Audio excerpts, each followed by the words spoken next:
नमस्कार, मिथिला मंच न्यूज में आपका स्वागत है। और हम लगातार दरभंगा के विभिन्न स्कूलों में जाकर चर्चा कर रहे हैं, जो कि काफ़ी महत्वपूर्ण मुद्दा है। मुद्दा वो जिसके लिए हम सड़क पर उतरते हैं, मुद्दा वो जिससे जनता को फ़ायदा पहुंचता है। क्योंकि हमने पहले भी कहा कि अगर मिथिला मंच न्यूज का इतिहास उलट के देख लें तो 2012 में हमने तत्कालीन आईजी आर.के. मिश्रा के साथ सड़क पर उतरकर नशाबंदी के समर्थन में कार्य किया था। इसके अलावा 2014 में मनु महाराज के साथ हम खुद सड़क पर उतरे थे। और अब एक बार फिर हम सड़क पर उतरे हैं, जब हम दरभंगा के तमाम स्कूलों में 2017-18 में क्या प्लानिंग है उनके स्कूल की, क्योंकि बच्चों का भविष्य बहुत कुछ निर्भर करता है स्कूल मैनेजमेंट के एक्टिविटीज़ पर।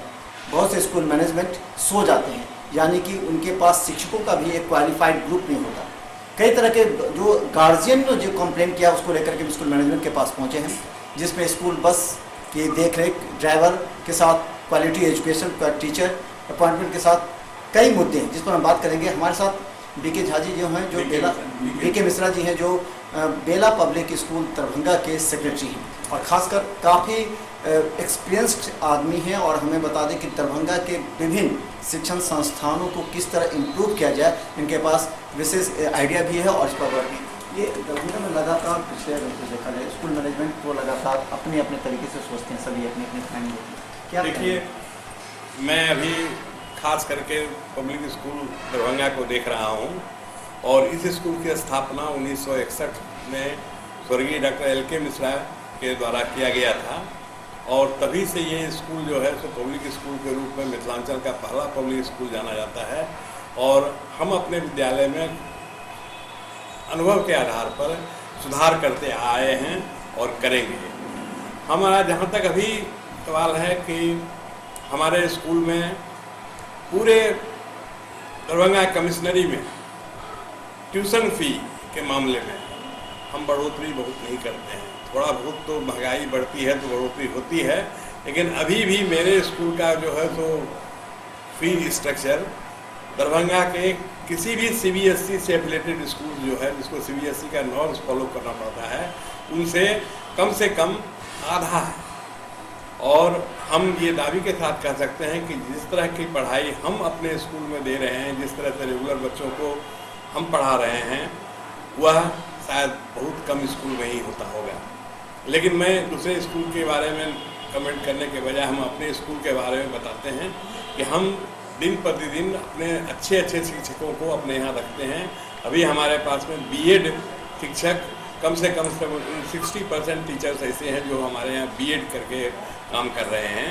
ये अलग बात है कि कुछ टीचर्स जो है उनको सरकारी नौकरी हो जाती है तो वो हमारे यहाँ से चले जाते हैं, फिर दूसरे टीचर्स को हम लोग जो योग्य होते हैं उन्हें रखते हैं।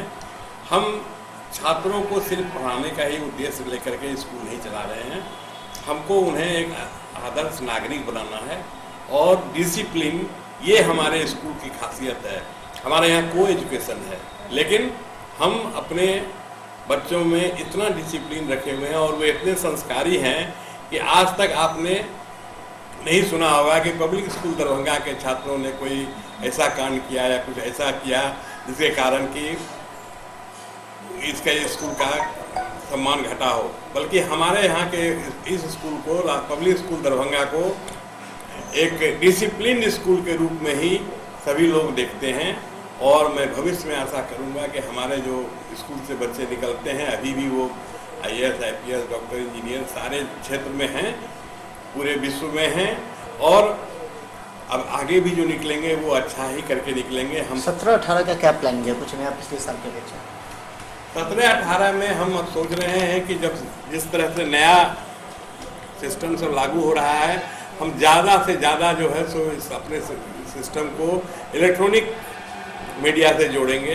जैसे कि हमारे टीचर्स का जो है सो अटेंडेंस जो होगा वो बायोमेट्रिक होगा, हमारे स्टूडेंट्स का अटेंडेंस भी बायोमेट्रिक होगा। उनके गार्जियंस को जो है सो हम SMS के द्वारा खबर करेंगे कि आपके बच्चे हमारे यहाँ आ गए हैं। हम उसी के माध्यम से कोई सूचना भी देना होगा गार्जियन को देंगे। हम अपने बच्चों के द्वारा अगर अच्छा से पढ़ाई नहीं हो रहा है तो उनके गार्जियंस को इसके बारे में भी सूचना देंगे। हम फ़ी कलेक्शंस जो है सो वो भी जो है तो गार्जियंस के सुविधा के लिए हमने जो है सो स्वैप मशीन भी लगवा दिया है अपने यहाँ। और वो अगर कैश पेमेंट नहीं कर सकते हैं, जैसा कि आजकल कैशलेस का समय आ गया है, तो हम उसकी भी व्यवस्था अपने यहाँ कर चुके हैं। और मेरे यहाँ बस भी है जो कि सुदूर क्षेत्रों से बच्चों को यहाँ लाते हैं और वो पढ़ते हैं। बस में हमारे जितने भी ड्राइवर हैं वो सारे ट्रेन और एक्सपीरियंस ड्राइवर हैं, और हमारे साथ जो है सो बस में सारी सेफ्टी की सुविधाएं रहती हैं।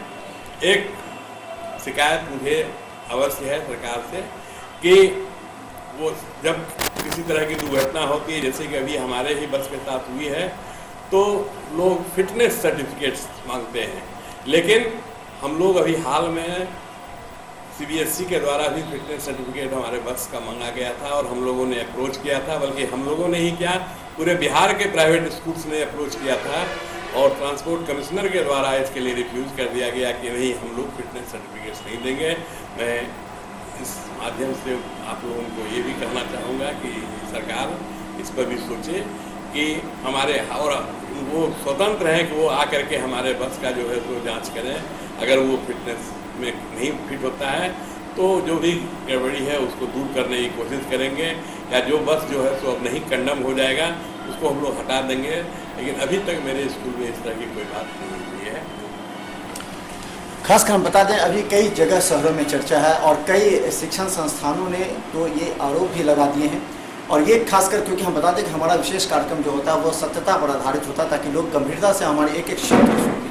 कई शिक्षण संस्थानों ने कहा कि जहाँ बेला पब्लिक स्कूल की जो बसें जो एक्सीडेंट हो गई थी उसके पीछे ड्राइवर की गलती थी, और लगातार उन लोगों ने कहा कि उस दिन ही बड़ी बस गई थी, इससे पहले छोटी बस जाया करती थी, तो बड़ी घटना घट सकती थी उस समय भी। तो उस समय क्या हम क्लियरिफिकेशन जानना चाहते हैं, उस दिन की घटना की क्या पीछे क्या बात था, और उसके बाद आपने क्या अपील की जो चर्चा है? वो छोटी बस इसलिए जा रही थी कि बड़ी बस अभी उपलब्ध नहीं था, लेकिन जब हमको एक CO के ड्राइवर मिल गया जो कि पहले भी मेरे यहाँ 5 साल काम कर चुका था और वो फिर हमारे यहाँ आ गया, तो मैंने उसे जो है सो उस बस पे दे दिया, क्योंकि और वो जो है सो चला रहा था, बस बिल्कुल ही सही स्थिति में थी। और जहाँ तक एक्सीडेंट का सवाल है, जो हमको सूचना मिली है उसके आधार पर हमारा बस जो है सो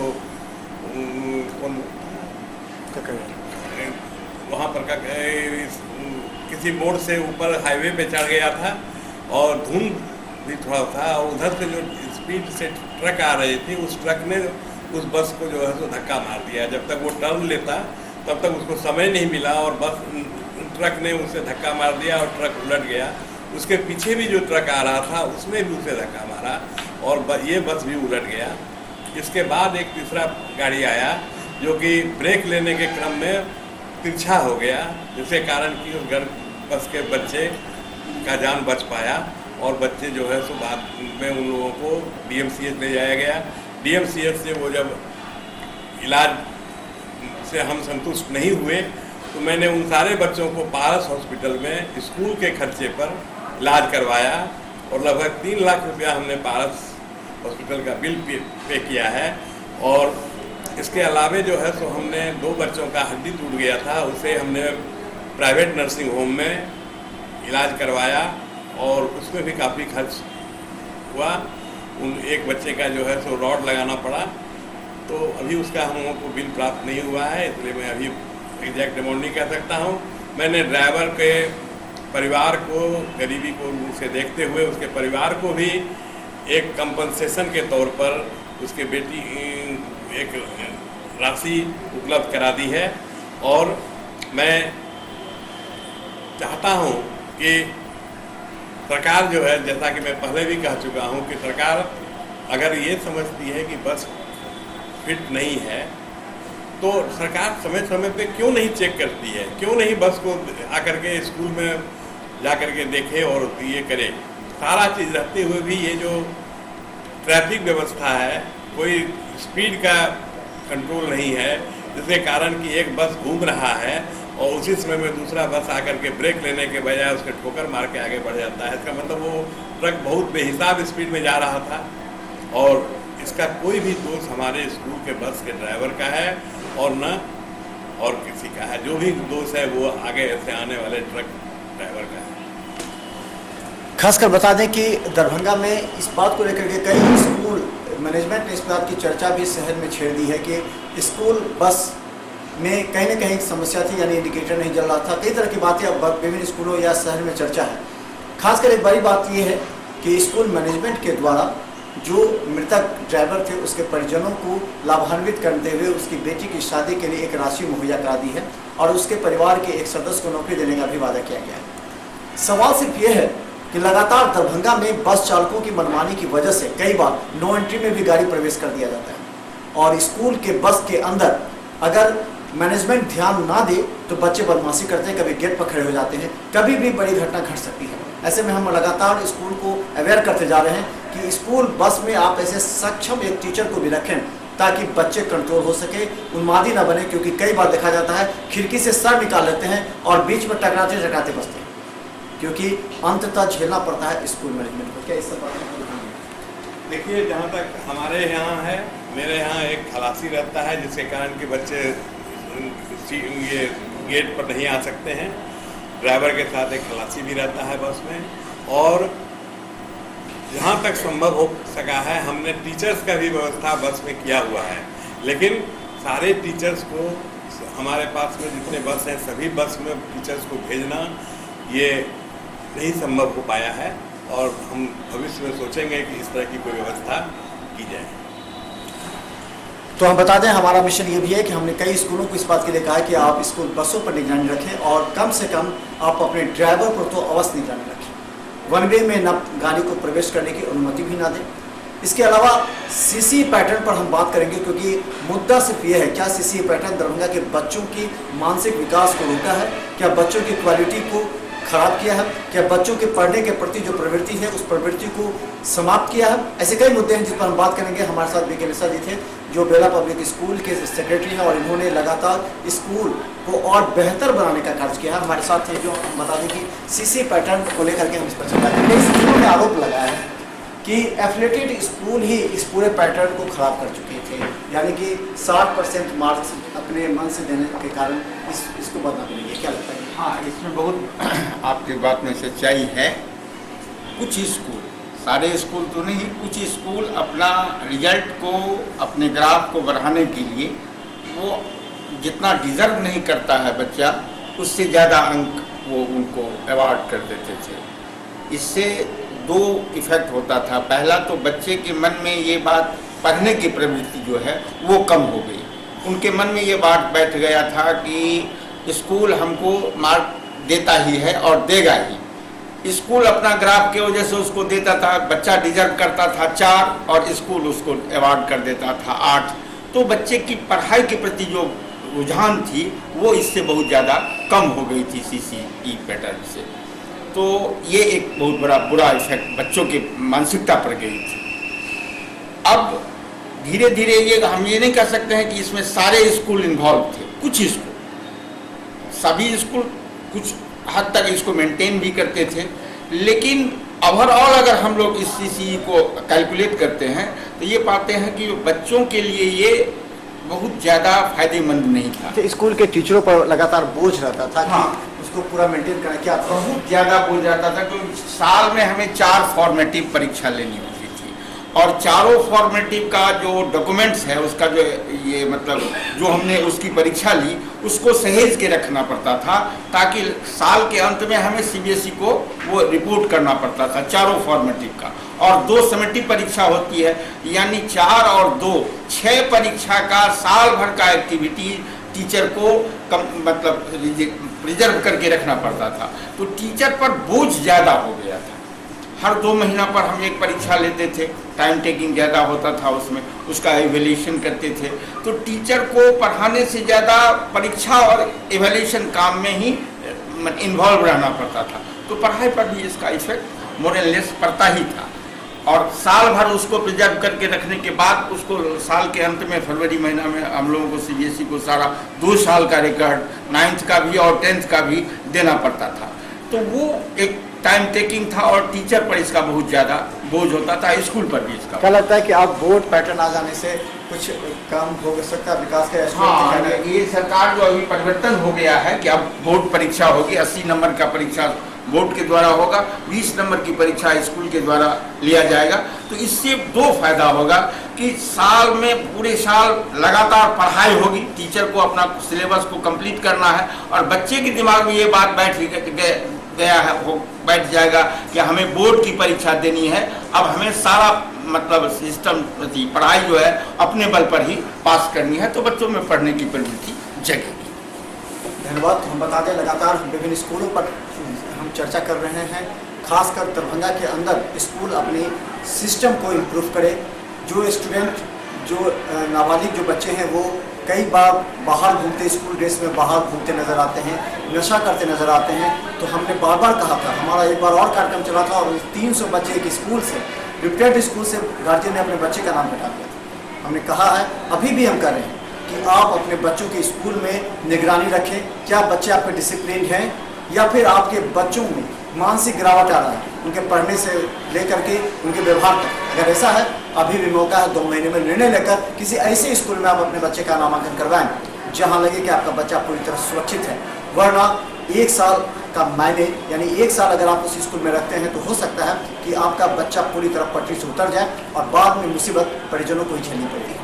जामच न्यूज के इस कार्यक्रम से दीजिए इजाजत, लेकिन बने रहिए हमारे साथ, क्योंकि मिथिला मंच न्यूज किसी भी मुद्दे को रखता है तो उस मुद्दा से बदलता है सिस्टम। धन्यवाद। समाचार पत्रों के माध्यम से ज्ञात हुआ है कि भारत सरकार CBSE बोर्ड में NCERT बुक्स को अनिवार्य करने के बारे में सोच रही है और संभवतः उसको करेगी। लेकिन मैं आपको बता दूं कि NCERT की किताबें हैं तो अच्छी, सस्ती हैं, गार्जियंस के लिए भी बहुत ये है, लेकिन फिर वही हम डर यही है कि वही हाल न हो जाए जो आज बिहार सरकार के द्वारा सरकारी स्कूलों में हो रहा है। वहाँ बच्चों को किताब सरकार के द्वारा उपलब्ध कराया जाएगा और वो जो है सो वहाँ उनके सरकारी प्रेस में छपे हुए किताब होंगे और बच्चे साल भर बिना किताब कॉपी के रह जाते हैं। दूसरी बात है कि NCERT में सारी बातें ठीक हैं, लेकिन कुछ किताबें ऐसी हैं जिनके बिना बच्चों का ज्ञान संपूर्ण नहीं हो सकता है, उसका कोई विकल्प नहीं है। और प्राइवेट स्कूल्स को इतना फ्री किया जाए वो रेफरेंस बुक्स के मामले में उन किताबों को लागू किया कर सके।